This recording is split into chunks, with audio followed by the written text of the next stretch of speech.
Baghdad مقدس میں ایک بڑے بزرگ تھے محمد جام رضی اللہ تعالیٰ، بڑے پائے کے بزرگ ہیں، صاحب کرامت بزرگ گزرے ہیں۔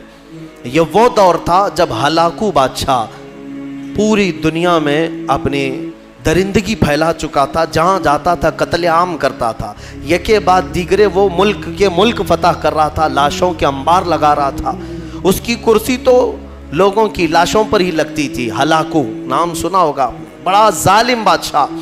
اور یہ جنگ کرتے کرتے جب اس کا ٹارگٹ بغداد ہو گیا، بغداد اس وقت مرکز اسلام کہلاتا تھا، علماء دین وہاں پر کثرت سے ہوا کرتے تھے، علم کی بڑی بڑی درسگاہیں وہاں پر موجود تھی، دانشور وہاں موجود تھے، صوفیہ موجود تھے۔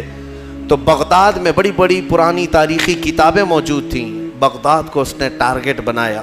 سنیے، بغداد کو جب ٹارگٹ بنا کر اپنی فوج لے کر وہ بغداد پر چڑھائی کرنے کے لیے نکلا تو بغداد سے کافی فاصلے پر پڑاؤ کیا، ابھی کافی دور تھا، اور اس نے اپنے 2 سپاہیوں کو بھیجا کہ بغداد کا معائنہ کر کے آؤ، دیکھ آؤ لوکیشن کیسا ہے۔ تو اس کے سپاہی جب بغداد کے لیے نکلے تو لوگوں میں ہلچل مچ گئی، بہت سنسنی پھیل گئی کہ ہلاکو قریب آ چکا ہے اور بغداد کو تباہ کرنے والا ہے، کیونکہ سب تباہیاں انہوں نے دیکھ لی تھی۔ ہلاکو نے کون سے شہر برباد کیے، کتنوں کا قتل عام کیا، وہ سب کو پتا تھا۔ تو بغداد کے اکثر لوگ دوڑے دوڑے حضرت محمد جام کے پاس آئے، کہا کہ آپ ہمارے رہبر ہیں، آپ ہمارے رہنما ہیں، اللہ والے ہیں، ہمیں بچا لیں، آپ دعا کریں۔ ہلاکو جیسا ظالم بغداد پر ٹوٹ پڑا ہے۔ وہ اس وقت بیٹھے ہوئے تھے، ان کے ہاتھ میں کھٹوری تھی۔ آپ نے وہ کھٹوری کو یوں پلٹ دیا اور کہا جاؤ اللہ حفاظت فرمائے، اللہ حفاظت فرمائے۔ لوگ چلے گئے۔ اللہ والوں کو اللہ تعالیٰ نے یہ اختیار دیا ہے، تصرف دیا ہے، اور ان کی اداؤں کو اللہ قبول بھی کرتا ہے۔ ہوا یہ کہ ہلاکو کے دونوں سپاہی پورے راستے پر چھان مارتے رہے، ان کو بغداد نظر ہی نہیں آیا، وہ ڈھونڈتے رہ گئے، ان کو صرف میدان ہی میدان دکھتا تھا، کہیں بغداد دکھتا ہی نہیں تھا۔ وہ واپس لوٹے اور بادشاہ سے کہا کہ بغداد تو ہے ہی نہیں قریب، کہیں پر کوئی شہر ہی نہیں ہے، صرف اور صرف چٹیل میدان ہے۔ تو ہلاکو کو اتنا غصہ آیا ان کی بات پر کہ یہ جھوٹ بول رہے ہیں، دونوں کو اس نے قتل کر دیا۔ کہا جھوٹ بول رہے ہو تم، بغداد کے بالکل ہم قریب آئے ہوئے۔ دوسرے دن بغداد کو اپنے خاص 2 وزیروں کو بھیجا، کہا جاؤ تم دیکھ کر کیا ہو، عام سپاہیوں پر بھروسہ نہیں ہے۔ اپنے معتمد 2 وزیروں کو بھیجا، وہ جب آئے، دوسرا دن تھا، تو پھر لوگوں کو خبر چلی کہ آج ہلاکو کے 2 جاسوس اس کے مخصوص وزیر آ رہے ہیں۔ پھر دوڑے دوڑے حضرت محمد جام کے پاس آئے اور ان سے سفارش کرنے لگے کہ حضور آج وہ اپنے مخصوص جاسوسوں کو بھیج رہا ہے اور وہ بغداد کے قریب آئے ہیں، ہماری بیویاں بیوہ ہو جائیں گی، بچے یتیم ہو جائیں گے، بچا لیں، اللہ کا واسطہ دیتے ہیں۔ حضرت محمد جام نے آج پھر کھٹوری اٹھائی، پلٹ دیا، کہا جاؤ اللہ حفاظت فرمائے۔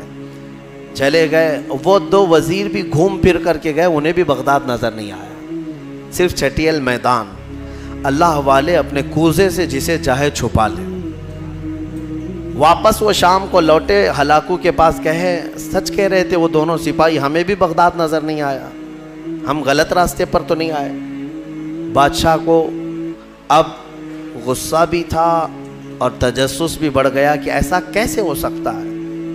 اس نے کہا اب معائنے کی ضرورت نہیں، مجھے یہاں سے بغداد کی روشنی نظر آ رہی ہے، اور تم کو قریب سے بغداد کیوں نہیں نظر آیا؟ تو پھر تیسرے دن اس نے فوج کی تیاری کر لی کہ نہیں اب معائنے کی ضرورت نہیں، ساری فوج ہی چل پڑے، میرے ساتھ ساتھ چلو اور حملہ ایک ساتھ کیا جائے گا بغداد پر۔ تیسرے دن صفیں لگ گئیں، ہلاکو اس کی سپہ سربراہی کر رہا تھا، اور جب بغداد کی طرف وہ طبل بجاتے ہوئے، نقارے بجاتے ہوئے نکلے، اب پھر بغداد والوں میں سراسیمگی پھیل گئی۔ اب یہاں پر دوڑ بھاگ، سارے ادھر ادھر کھلبلی مچ گئی۔ پھر دوڑے دوڑے حضرت محمد جام کے پاس آئے، مومنین کا ایک بڑا مجمع آیا، سب رونے لگے، کہا کہ حضور بچا لیں بغداد کو، یہاں امانتیں ہیں بزرگوں کی، یہاں مسلمانوں کا مرکز ہے، بچا لیں۔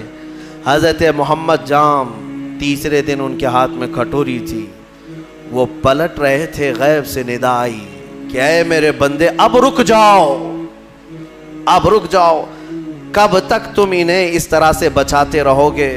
انہوں نے اب تک اپنی حالت نہیں بدلی، ان کو اپنی حالت پر چھوڑ دو۔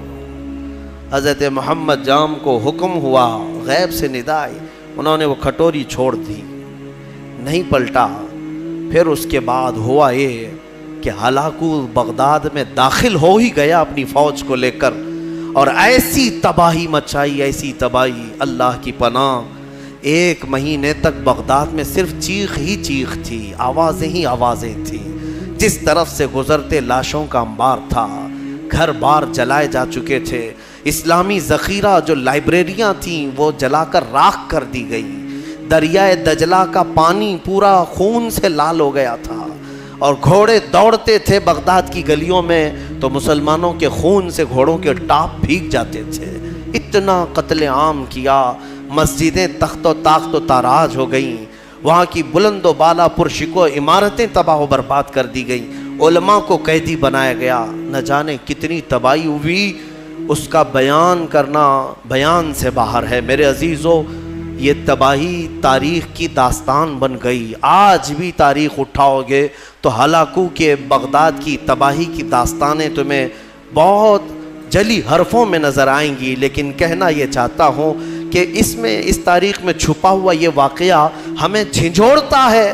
اللہ والے بھی، اولیاء کرام بھی اس وقت تک بچاتے رہتے ہیں جب تک تمہارے سدھرنے کی امید ہو، پھر ایک وقت ایسا آتا ہے کہ مولا تعالیٰ خود منع کر دیتا ہے کہ اے میرے محبوب بندو، ان کی حفاظت بھی مت کرو، ان کو اپنے حال پر چھوڑ دو، ان کو اپنے حال پر چھوڑ دو، کہیں وہ نوبت نہ آنے پائے، وہ وقت آنے نہ پائے۔ اے غیور مسلمانوں، میں تمہیں بیدار کرتا ہوں۔ اسی لیے زمانہ ماضی کے کچھ شاعروں نے یہ کہا تھا، جگہ جگہ کے تھک چکے ہیں تمہیں یہ ہنگامے، اٹھو نشاط لذت خواب گراں بدل ڈالو۔ ہاں، غلط روی سے منازل کا بعد بڑھتا ہے، مسافروں رویش کارواں بدل ڈالو، اٹھو وگرنہ حشر نہ ہوگا پھر کبھی، دوڑو کہ زمانہ چال اپنی چل گئے۔